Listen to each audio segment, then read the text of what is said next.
কোটা আন্দোলনকারীদের অবরোধে আজ রাজধানীতে সড়ক যোগাযোগ ছিল নিষ্ক্রিয়। মেট্রো রেলই ছিল নগরবাসীর ভরসা।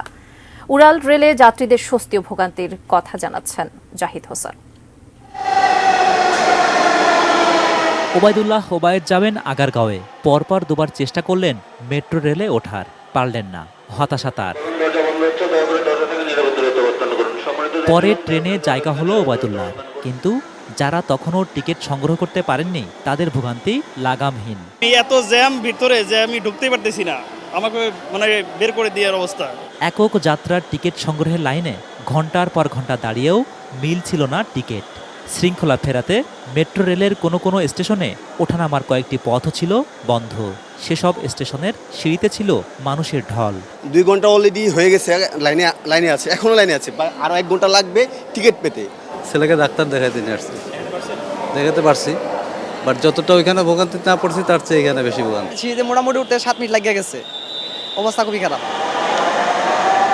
যাত্রী চাপ থাকলেও গন্তব্যে ফেরার শেষ ভরসা হিসেবে মেট্রো রেল পেয়ে খুশি সবাই। Zahid Hossain, ATN news, Dhaka.